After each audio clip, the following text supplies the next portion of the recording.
Hey everyone, tonight we're traveling thousands of years back in time to the banks of the Nile, to a civilization famous for its pyramids, pharaohs, and gods who watched your every move. But behind the golden masks and grand temples, there's a much harsher reality than most people realize. Tonight, we're re-asking, what would happen if you tried to live just one day in ancient Egypt? Because let me be honest, the sun won't be the only thing roasting you alive. Before you settle in, take a moment to like the video and subscribe, but only if you genuinely enjoy what I do here.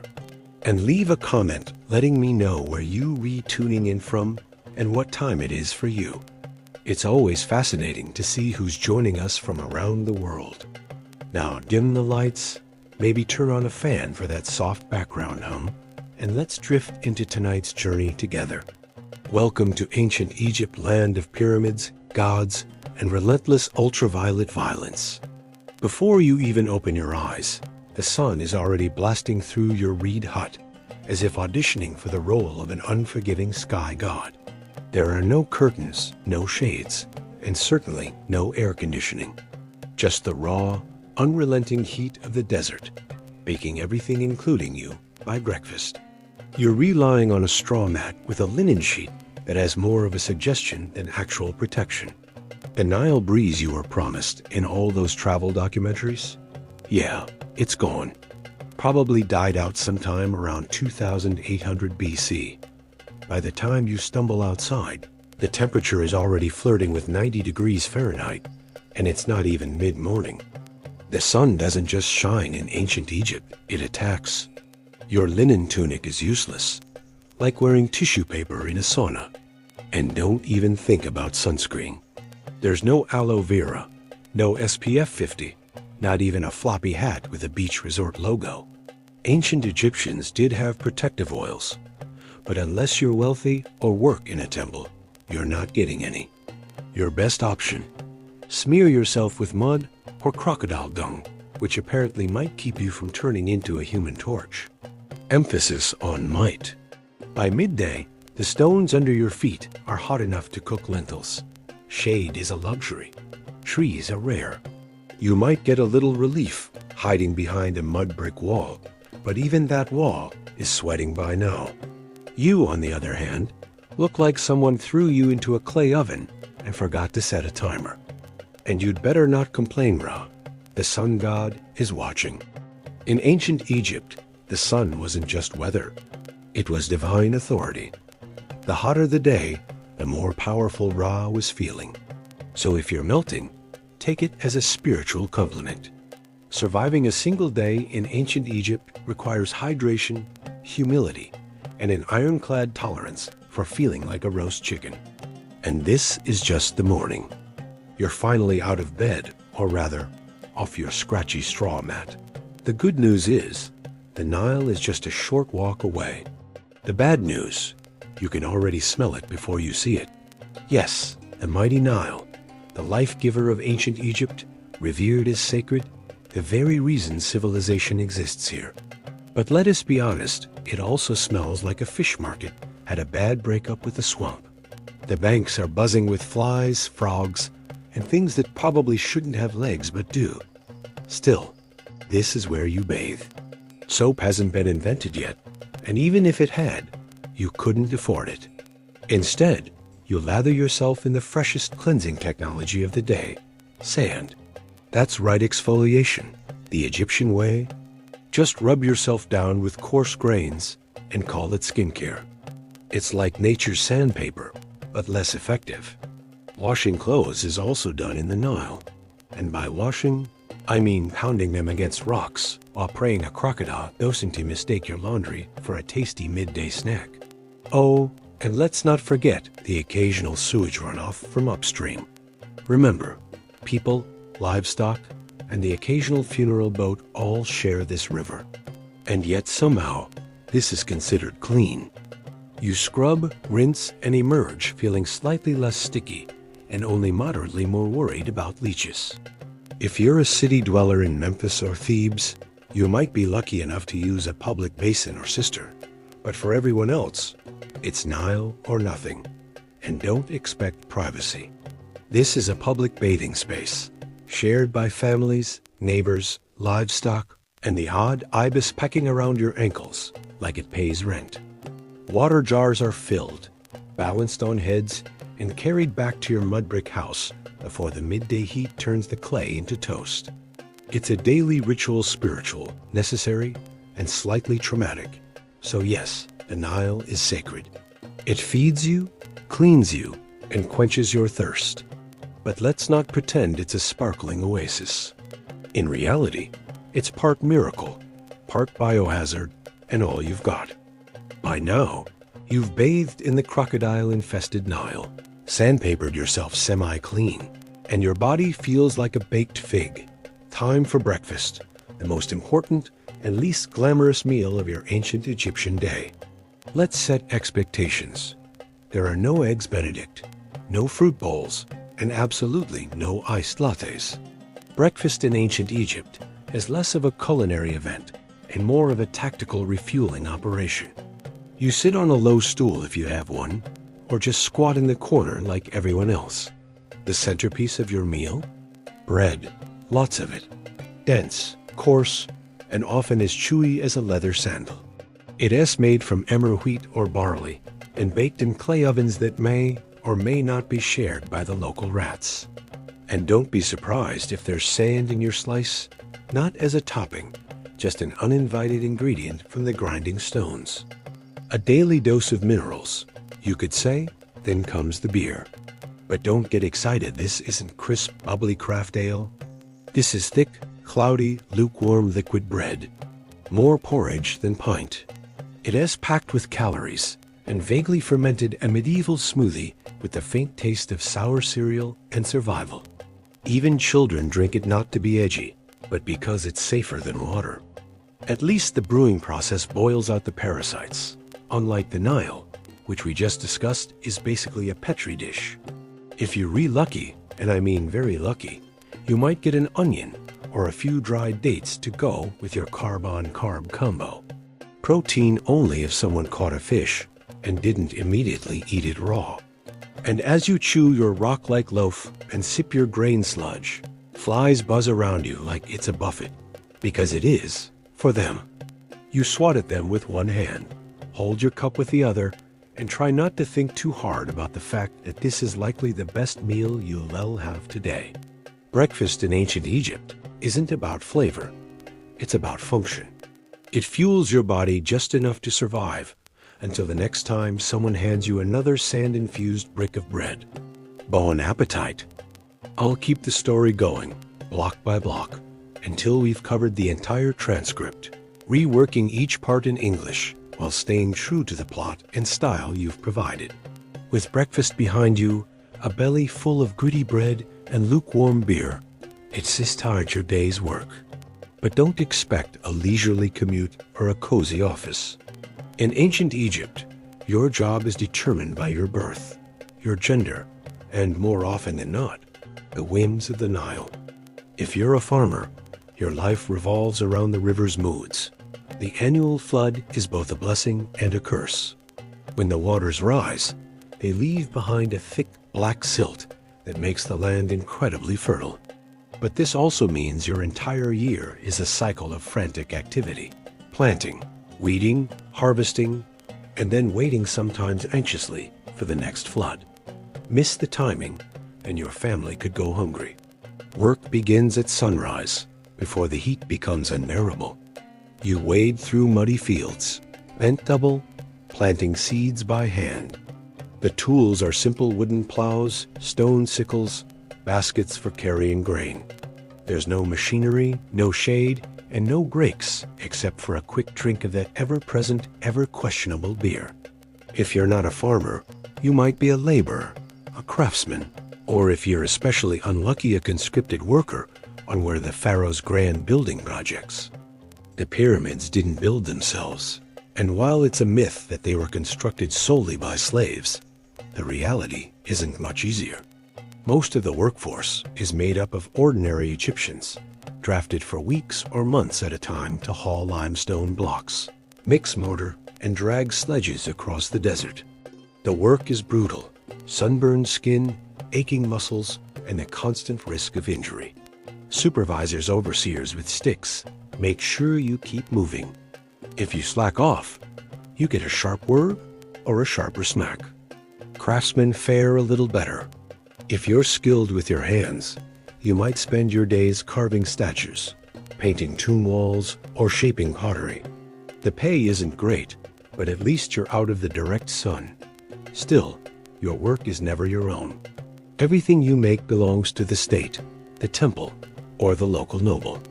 Even your best creations are offered up to gods or buried with the dead. And then there's the social ladder. At the very top sits the pharaoh, a living god, untouchable and remote. Below him are priests, scribes, and officials, each jealously guarding their privileges. Scribes, in particular, are the elite of the working world. If you can read and write, you're set for life. No backbreaking labor, no sunburn, just endless scrolls and the occasional bribe to look the other way. But for most, literacy is a distant dream.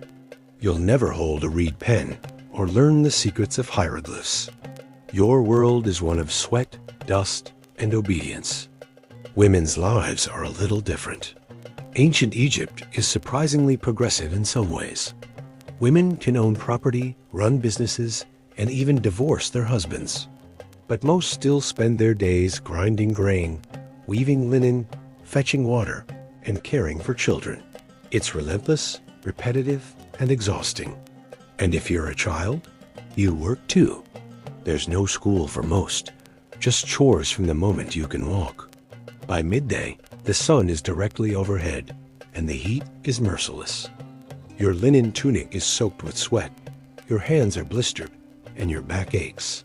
But there's no stopping not until the overseer says so, or the sun finally dips low enough to offer a little relief. In ancient Egypt, survival isn't just about enduring the heat or the hunger. It's about knowing your place, following the rules, and hoping the gods and your supervisors are in a good mood today. As the afternoon wears on, the sun's heat never really lets up. You wipe the sweat from your brow with a linen rag that's seen better days, but there's no escaping the dust and grime. Hygiene in ancient Egypt is a daily battle. You're not always winning.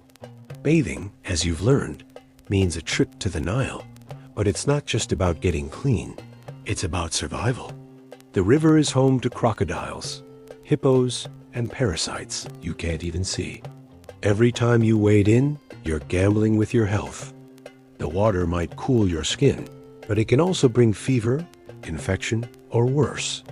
Ancient Egyptians knew this, even if they didn't understand germs. They tried to stay clean, washing often, shaving their heads to avoid lice, and rubbing scented oils into their skin to mask the ever-present odor of sweat and river mud.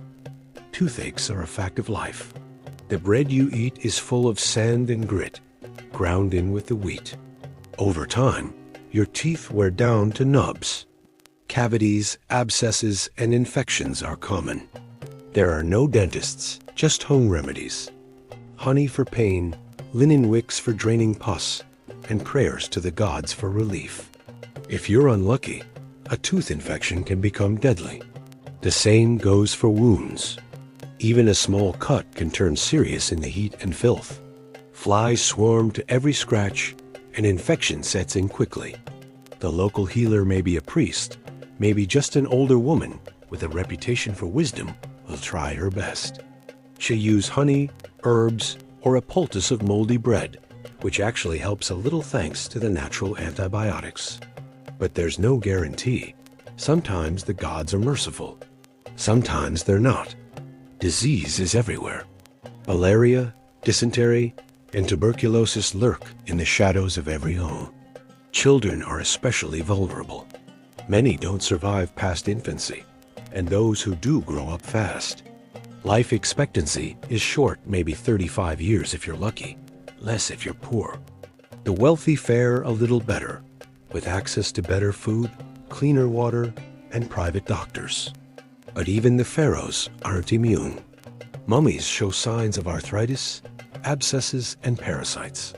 Death comes for everyone eventually. Despite all this, Ancient Egyptians are obsessed with cleanliness and health.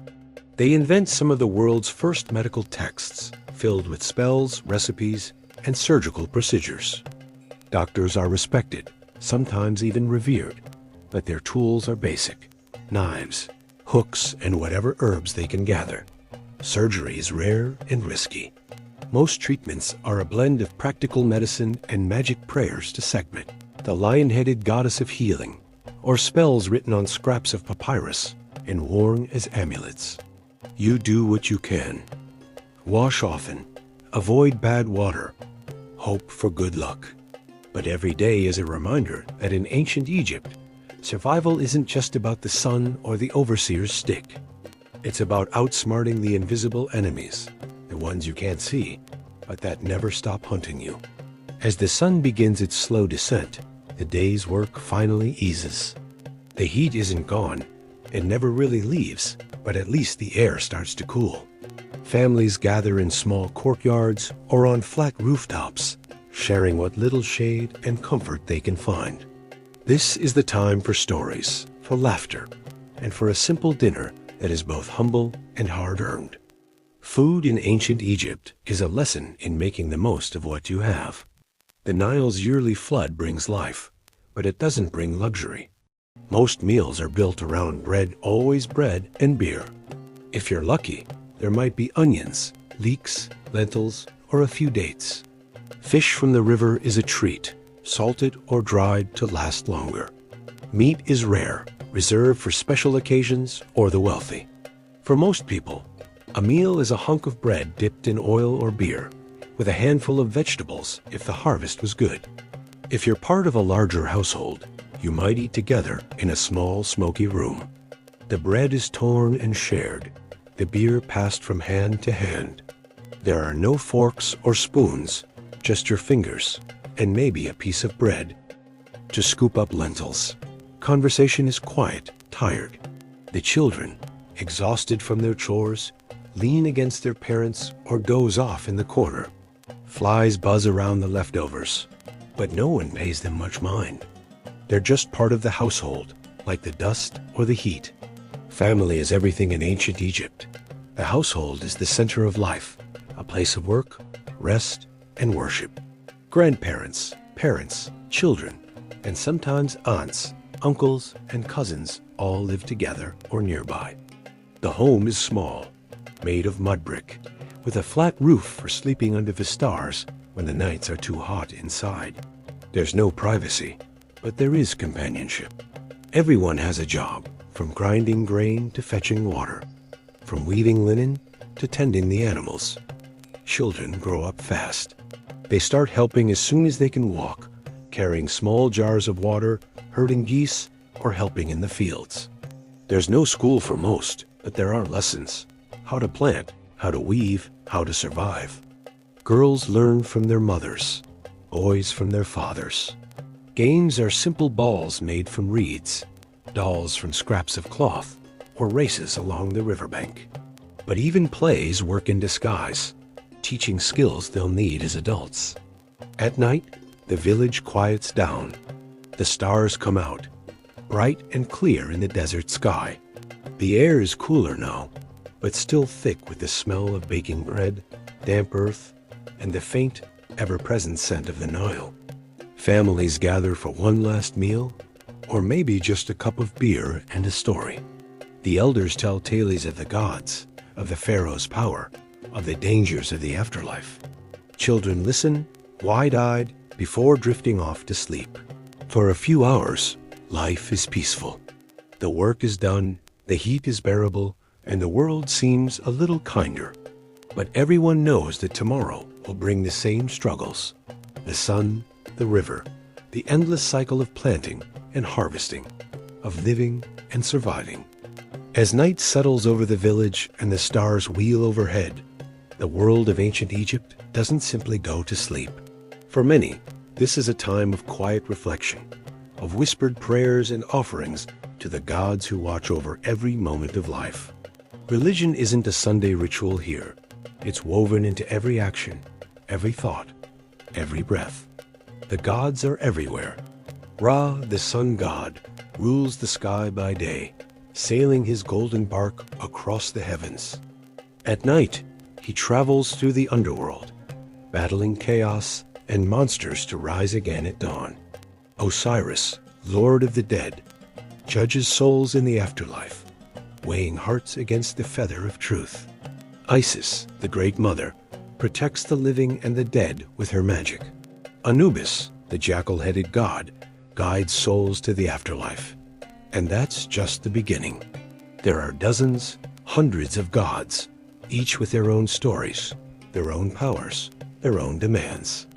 Every household has a shrine, a simple shelf or niche with images of the gods, offerings of bread, beer, or flowers. Before eating, you might offer a small prayer or a piece of your meal to the gods, thanking them for their favor and asking for protection. The gods are hungry, and if you forget them, they might forget you, bringing sickness, bad harvests, or worse. The local temple is the heart of the community, a place of worship, celebration, and sometimes fear. Only the priests are allowed inside the inner sanctum, where the gods' statues are kept. Ordinary people stay in the outer courtyards, leaving offerings, praying for health, for children, for a good flood. The priests, shaved and perfumed, move in silent rituals, offering food, incense, and prayers to keep the gods happy and the world in balance. The gods aren't just distant figures. They're part of daily life. If you're sick, you pray to Sekhmet. If you're giving birth, you pray to Toert, the hippo goddess of childbirth. If you're afraid of snakes, you pray to Serket. Every river, every field, every animal has its own spirit, its own protector. The world is alive with gods, and you ignore them at your peril. Death is never far away. The afterlife is a central concern, a journey every soul must take. The body is carefully prepared, washed, embalmed, wrapped in linen, and buried with food, tools, and spells to help on the journey. The Book of the Dead, a collection of prayers and instructions, is placed in the tomb to guide the soul through the dangers of the underworld. The goal is to reach the field of reeds, a paradise where you can live forever in peace and plenty if your heart is lighter than the feather of truth. But the afterlife isn't just for the rich. Even ordinary people hope for a good burial, for a few spells to protect them, for the prayers of their family to help them on their way. Death is a part of life, and preparing for it is as important as preparing for the next harvest. Religion is also a source of comfort. When the sun is too hot, when the river floods or fails, when sickness comes, the gods offer hope. They explain the world, make sense of suffering, and promise justice in the next life. They remind you that you're part of something greater, that your life has meaning, that your struggles are not in vain. As the night deepens, the village is quiet, but never truly still. The gods are watching, and their presence is felt in every home, in every heart. Tomorrow will bring more work, more heat, more uncertainty. But for now, under the stars, with the gods close by, there is peace and the promise of another day. In the tight-knit world of ancient Egypt, everyone has a place, and that place is defined as much by family as by the gods. Women and children are central to the daily life of the village, the fields, and the home. Their roles may not always be glamorous, but they are absolutely essential to survival and community. Women in ancient Egypt are far from powerless. While the pharaoh and high officials are usually men, women hold significant influence within their households, and sometimes beyond. They can own property, inherit land, and run businesses. Some even serve as priestesses, healers, or scribes, though these roles are rare and usually reserved for the elite. Most women, however, spend their days managing the home, raising children, grinding grain, weaving linen, and tending small gardens or animals. Their work is relentless, but it is also respected. Without women, the household would collapse, a truth everyone understands. Marriage is important, but not always formal. Many couples simply set up house together, sharing work and raising children. Women can divorce their husbands if they choose, and they can keep their property after a separation rites that would be unthinkable in many later civilizations. Love letters and poems have been found, showing that romance and affection were part of life, even if daily survival often took precedence. Children are welcomed and cherished, but childhood is short. From the moment they can walk, children are expected to help with chores. Girls learn from their mothers how to grind grain, weave cloth, cook, and care for younger siblings. Boys help their fathers in the fields, with animals, or in workshops. There is little time for formal education, except for the lucky few whose families can afford to send them to temple schools to learn reading, writing, and arithmetic. For most children, play is a rare luxury.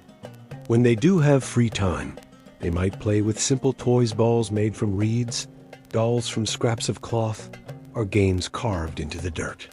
Sometimes they chase each other along the riverbank or splash in the shallows, always careful to avoid crocodiles and hippos. Their laughter is a bright spot in a world that is often hard and unforgiving. The family is the heart of society.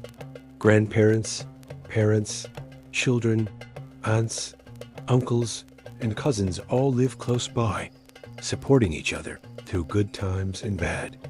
Elders are respected for their wisdom and experience. Their stories and advice are valued, and they often help care for the youngest children while the adults work. But life is not always peaceful. Sickness, accidents, and the dangers of the river and fields are ever present. Children are especially vulnerable, and many do not survive to adulthood. When tragedy strikes, the community comes together to mourn, to comfort, and to help the survivors carry on.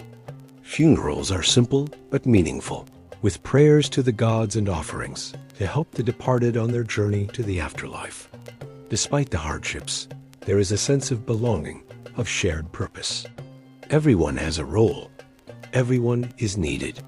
The work of women and children may be invisible to history, but it is the foundation of the village, of the kingdom, of Egypt itself. Without them, the fields would lie fallow, the homes would be empty, and the gods would go hungry. As night falls again, families gather in their small homes or on the rooftops, sharing food, stories, and quiet moments of peace. The children, exhausted from their chores, curl up to sleep, safe in the knowledge that they are loved, that they matter, that they are part of something greater than themselves. Justice in ancient Egypt is as much about order as it is about law. The Egyptians have a word for it, mat. It means truth and balance and harmony, and it is the foundation of everything from the movement of the stars to the way you treat your neighbor. The pharaoh is the living embodiment of mat, charged with keeping chaos at bay. But in the villages and towns, ordinary people are responsible for upholding this balance every day. Crime is not rampant, but it does exist. Theft, disputes over land or water, and the occasional act of violence are all part of life. When something goes wrong, there's no police force to call, at least, not in the way you might imagine. Instead, the community handles most problems. Neighbors gather, elders listen to complaints, and the local official, a village headman or a scribe, tries to sort out the truth. Witnesses are called, oaths are sworn, and sometimes the gods themselves are invoked to reveal the guilty party. If the crime is serious, or if the dispute can't be settled locally, the matter goes up the chain to higher officials, or even to a court in a nearby town. Scribes record every detail, and judges, often priests or nobles, hear the case. The process is formal, but not always fair. Wealth and connections can tip the scales, and punishments can be harsh. For minor offenses, punishments might include fines, beatings, or forced labor. More serious crimes like murder, temple robbery, or blasphemy bring severe consequences: mutilation, exile, or even death. The ancient Egyptians are creative in their punishments. Thieves might have their noses or ears cut off as a warning to others. Blasphemers could be whipped or branded. In rare cases, a criminal might be drowned in the Nile, offered up to the gods as payment for their misdeeds. But justice is not just about punishment. It's also about making things right.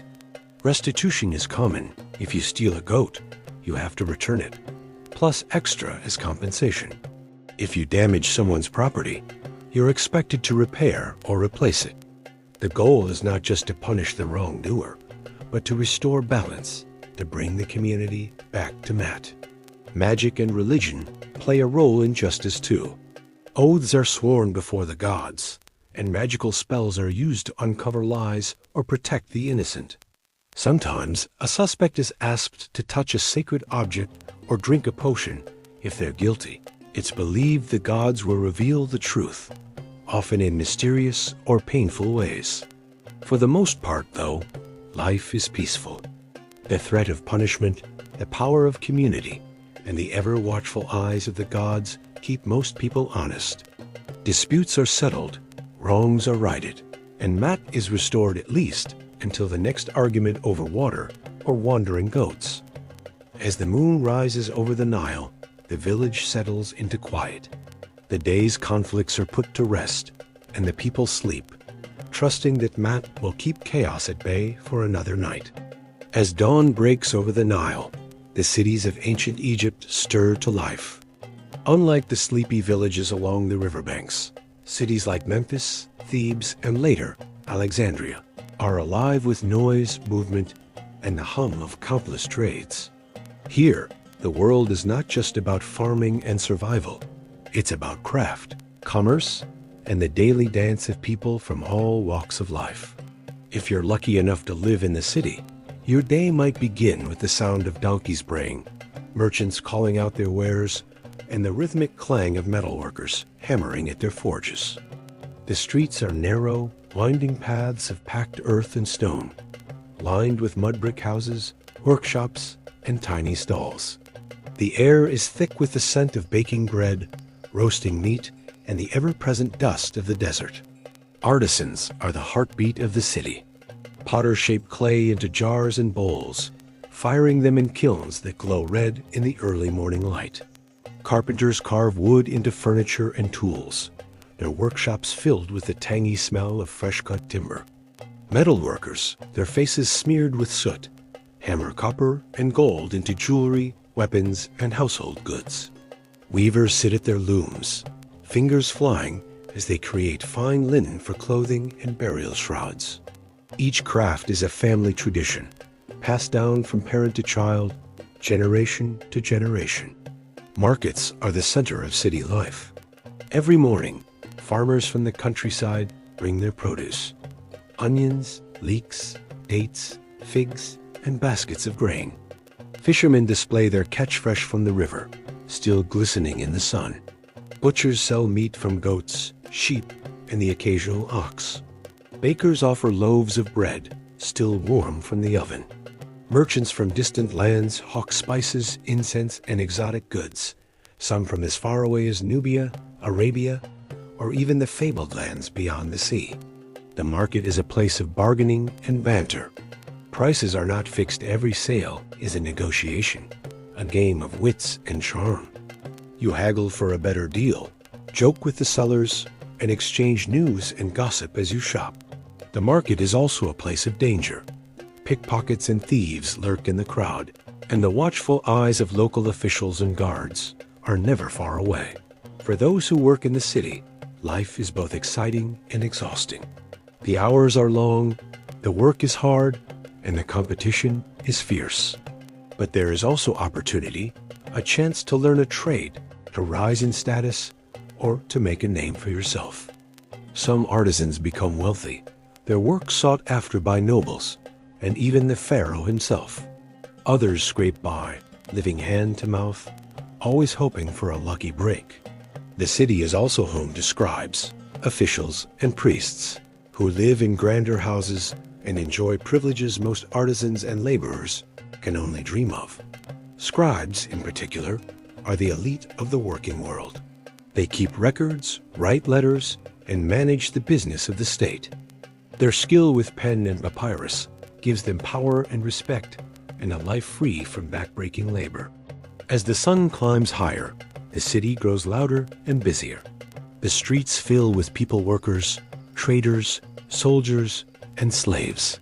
The noise is constant, the clatter of carts, the shouts of children, the bleating of goats, the laughter and arguments of everyday life. It's a world of color and chaos, of opportunity and struggle, of dreams and disappointments. By midday, the heat is unbearable, and the city slows down. People retreat to the shade, resting in doorways or under awnings, sipping beer and waiting for the worst of the heat to pass. The market quiets, the workshops pause, and even the animals seem to doze in the sun. But as the afternoon cools, the city comes alive again. Work resumes, the market bustles, and the streets fill once more with the energy of 1,000 lives, each one striving to make the most of the day. Religion in ancient Egypt is not just a matter of temples and priests. It is the invisible thread that weaves through every moment of life. The Egyptians see the world as a place where the divine and the mortal are always intertwined, where magic is as real as the Nile and the gods are never far away. Every morning, as the sun rises, people greet Ra with prayers and offerings, thankful for his return after the perilous journey through the underworld. The cycle of day and night is not just a natural phenomenon, it is a cosmic battle, with the sun god fighting off chaos and darkness so that the world can continue. Each sunrise is a victory, each sunset a reminder of the eternal struggle. Magic, or hika, is a force that everyone respects. It is not the stuff of fairy tales, but a practical tool for survival. Amulets are worn to ward off evil spirits. Incantations are whispered over the sick, and spells are inscribed on papyrus or pottery shards to bring luck, love, or protection. Priests and magicians are experts in these arts, but ordinary people know a few charms as well, just in case. Temples are the beating heart of Egypt's spiritual life. Massive stone structures, they dominate the landscape, their pylons and obelisks reaching toward the sky. Inside, priests perform daily rituals to feed, clothe, and honor the gods' statues, believing that these acts maintain the balance of Ma'at and keep the world from slipping into chaos. The inner sanctums are mysterious, off-limits to all but the highest priests, filled with incense, sacred music, and the flicker of oil lamps. Festivals bring the gods out into the open.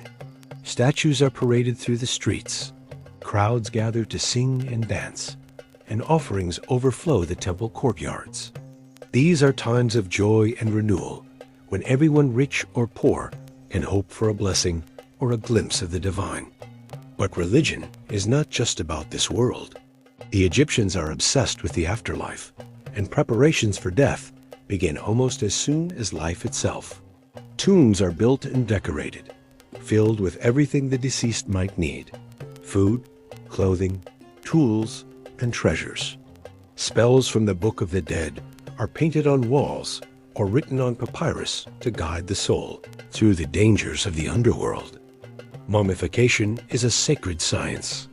The body is carefully preserved, organs removed, natron salts applied, linen wrappings layered with care, so that the soul can recognize its vessel in the afterlife. The process is long and expensive, but even the poor do what they can. A simple burial, a few amulets, a prayer to Osiris for mercy. The journey after death is perilous. The soul must pass through gates guarded by fearsome creatures, answer questions from divine judges, and finally stand before Osiris, who weighs the heart against the feather of Mat. If the heart is light-free from sin and falsehood, the soul enters the field of reeds, a paradise of abundance and peace. If not, it is devoured by Ammit, the fearsome eater of the dead, and ceases to exist. For the Egyptians, the afterlife is not a distant dream, but a daily concern. Every ritual, every act of kindness, every offering to the gods is a step on the path to eternity. Life is fleeting, but the hope of immortality endures. As night falls and the stars emerge seen as the souls of the blessed dead, The people of Egypt find comfort in their rituals, their magic, and their faith. The world is mysterious, sometimes frightening, but never without meaning. Illness is an ever-present shadow in ancient Egypt, lurking in the heat, the water, and the dust that fills every home and street. The Egyptians are among the first people in history to develop a systematic approach to medicine, blending observation, herbal remedies, and spiritual practices into a unique healing tradition. When someone falls sick, the family's first hope is often the local healer, a figure who is part doctor, part priest, and part magician. These healers are respected members of the community, trained in the secrets of plants, minerals, and the mysterious forces believed to cause disease. Their knowledge is recorded on papyrus scrolls, some of which survive to this day, revealing treatments for wounds, fevers, stomach troubles, and even broken bones. The healer's toolkit is simple but surprisingly effective. Honey is used to dress wounds, its natural antibacterial properties helping to prevent infection. Garlic and onions are eaten to boost strength and ward off illness. Willow bark is chewed to ease pain and reduce fever, a remedy that, unknown to the Egyptians, contains the same active ingredient as modern aspirin. For stomach complaints, they might prescribe a mixture of dates, herbs, and wine. But medicine alone is never enough. The Egyptians believe that many ailments are caused by supernatural forces, angry gods, restless spirits, or the evil eye. To combat these, healers recite spells, burn incense, and prepare protective amulets. The sick person might wear a charm inscribed with the name of a god, or sleep with a figurine under their pillow to drive away nightmares. Offerings are made at temples, prayers whispered to Sekhmet, the lion-headed goddess of healing, or to Isis, the Great Mother. Surgery exists, but it is risky and rare. Small cuts and wounds are cleaned and bandaged, but anything more serious is left to the gods. Broken bones are set with splints made from reeds or wood, and bandages are fashioned from linen strips. Sometimes the treatment works. Other times, infection sets in, and there is little anyone can do. Childbirth is a moment of both hope and fear. Midwives use herbal remedies, massage, and prayers to help women through labor. The risk is high, and many women and infants do not survive. Those who do are celebrated, their survival seen as a sign of divine favor. Disease is a constant threat. Malaria, dysentery, tuberculosis, and parasites are all common. The Nile gives life, but it also brings sickness, especially during the floods when mosquitoes breed and waterborne diseases spread. The wealthy have better access to care, but even the pharaohs are not immune. Mummies show evidence of dental abscesses, arthritis, and other ailments. Despite these dangers, the Egyptians are remarkably resilient. They wash often, shave their heads to prevent lice, and keep their homes as clean as possible. They trust in their gods, their healers, and their own strength to see them through. Illness is part of life, but so is recovery, and every new day is a chance to begin again under the watchful eyes of the gods and the rising sun.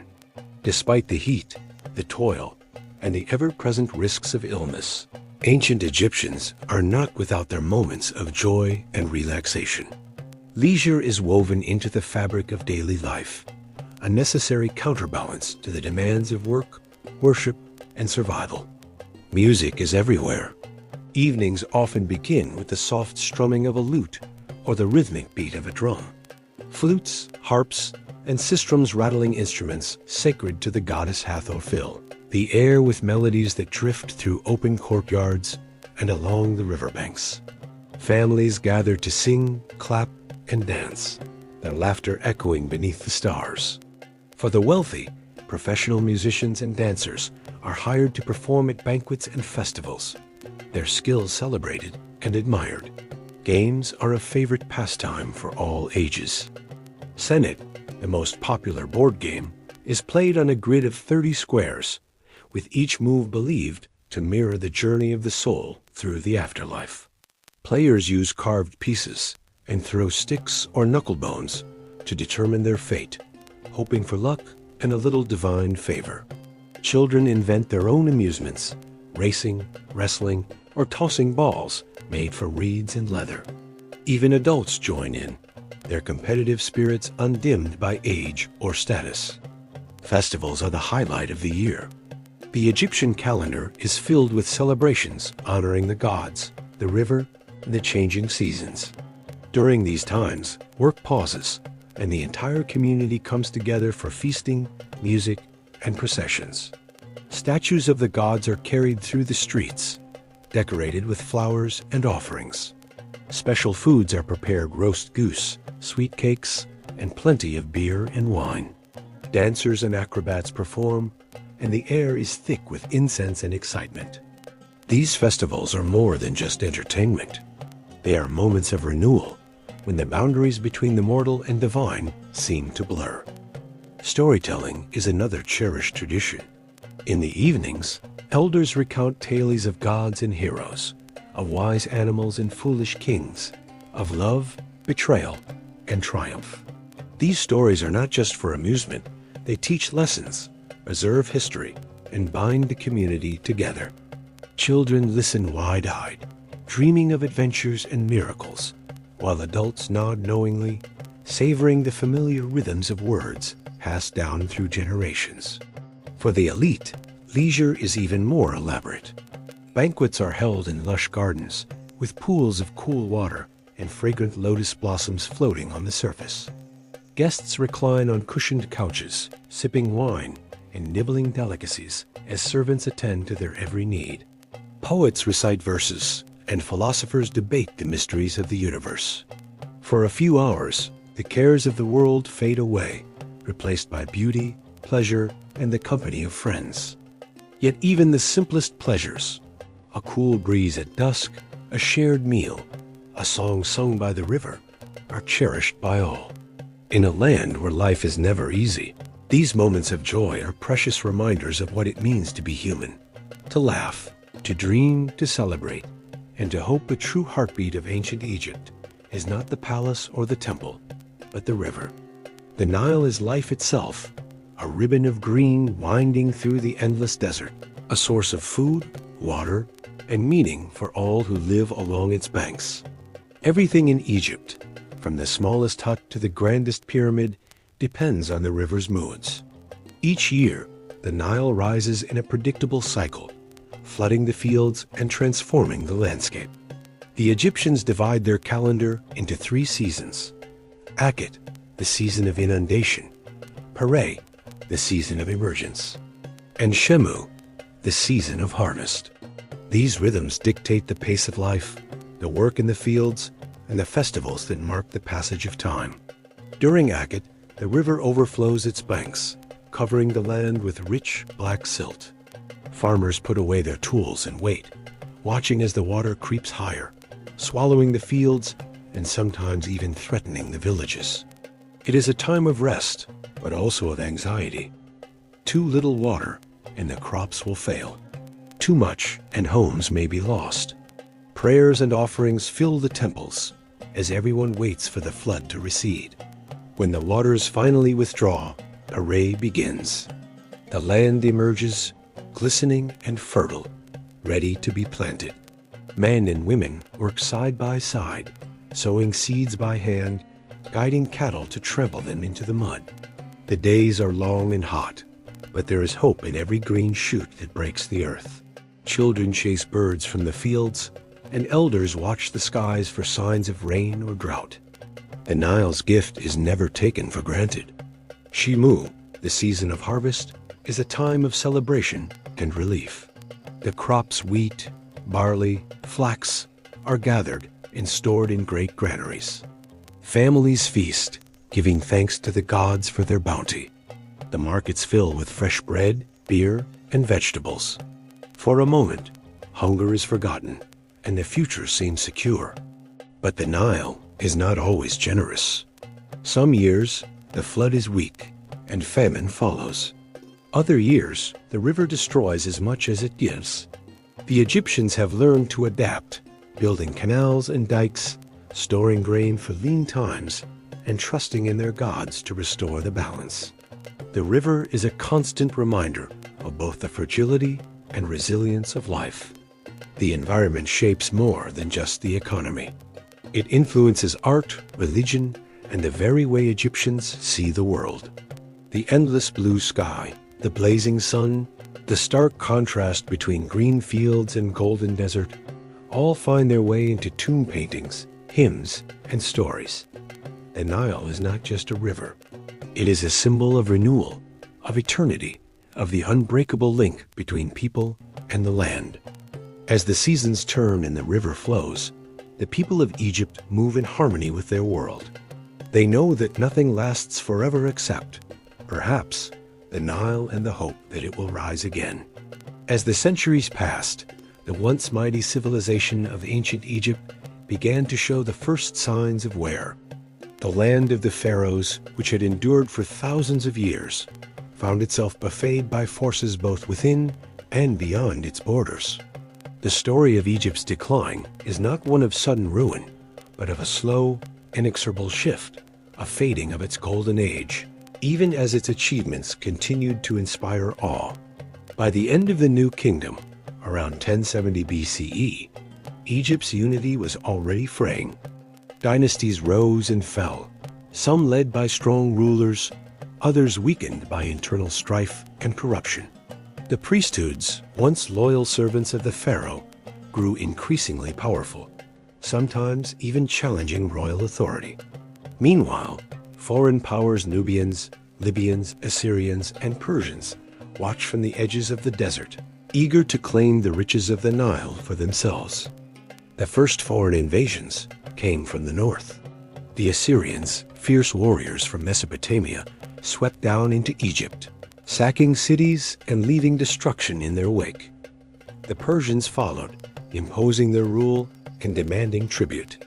Each new conqueror brought their own customs, gods, and rulers, but none could erase the deep-rooted culture of Egypt. The pharaohs became figureheads, their power hollowed out by foreign kings who styled themselves as Egyptian rulers, but never truly understood the land or its people. A turning point came in 332 BCE, when Alexander the Great arrived in Egypt. The young Macedonian conqueror was welcomed as a liberator, and after his death, his general Ptolemy established a dynasty that would rule Egypt for nearly 3 centuries. The Ptolemies adopted Egyptian customs, built temples, and worshipped the old gods, but they were still outsiders, ruling from the cosmopolitan city of Alexandria. Here, Greek culture mingled with ancient traditions, creating a vibrant new world of learning and art. Under Roman rule, which began in 30 BCE, Egypt became a vital part of the empire, its grain feeding the legions and the people of Rome. The old ways persisted, temples still stood, priests still performed rituals, and the Nile still flooded. But the heart of Egypt was no longer its own. The last hieroglyphs were carved, the last temples built, and the ancient religion slowly faded as Christianity, and later Islam, took root along the Nile. Yet even as its political power waned, Egypt's legacy endured. Its monuments, the pyramids, the temples, the tombs stood as silent witnesses to a civilization that had once ruled the world. Scholars and travelers from Greece and Rome marveled at Egypt's wisdom, its art, and its mysteries. The Greeks called Egypt the gift of the Nile, and they studied its science, medicine, and magic, absorbing what they could into their own traditions. The knowledge of ancient Egypt survived in fragments, papyrus scrolls, inscriptions, and the memories of its people. Its innovations in writing, mathematics, and engineering influenced the cultures that followed. Even today, the image of the pharaoh, the pyramid, and the Sphinx are symbols of mystery and power, recognized around the world. The decline of ancient Egypt was not the end, but a transformation. Its spirit endured in the land, in the river, and in the hearts of those who remembered its greatness. The pharaohs are gone, but their stories, their achievements, and their dreams remain, a testament to what humanity can build when it works in harmony with nature. and with each other. Though the civilization of ancient Egypt faded from political power long ago, its influence has never truly disappeared. The echoes of the Nile still ripple through the centuries, touching art, science, language, and imagination across the globe. Egypt's legacy is everywhere. The pyramids and the Sphinx still stand against the desert sky, defying time and reminding us of humanity's capacity for wonder and ambition. Their precise construction and mysterious purpose have inspired generations of architects, engineers, and dreamers. The hieroglyphs that once adorned tombs and temples became the key to unlocking a lost world, and the deciphering of the Rosetta Stone in the 19th century opened a window into a civilization that had been silent for millennia. In medicine and mathematics, the Egyptians were pioneers.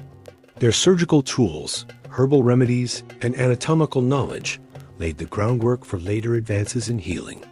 Their system of measurement and geometry, developed to manage the annual flooding of the Nile, became the foundation for much of what we know about mathematics today. Even the calendar we use, divided into 12 months, owes something to the careful observations of Egyptian astronomers and priests. Egypt's art and mythology have left an indelible mark on world culture. The stories of Osiris, Isis, Horus, and Anubis have been retold in countless forms, from ancient texts to modern novels and films. The motifs of scarabs, ankhs, and lotus flowers appear in jewelry, tattoos, and design, symbols of rebirth, life, and eternity. The fascination with mummies, tombs, and hidden treasures has sparked countless expeditions, stories, and even entire genres of adventure. But perhaps the most enduring lesson of ancient Egypt is the reminder of what it means to be human. The Egyptians celebrated life in all its forms: work and rest, joy and sorrow, love and loss. They built monuments not just for kings, but for the hope that something of themselves would last beyond death. Their rituals, stories, and art were ways of reaching for immortality, of saying, "We were here. We mattered." Today, as we look back across the ages, we can still feel the pull of the Nile, the mystery of the pyramids, the beauty of hieroglyphs carved in stone. Ancient Egypt calls to us not just as a place of the past, but as a mirror for our own hopes and fears, a civilization that reminds us to wonder, to create, and to remember.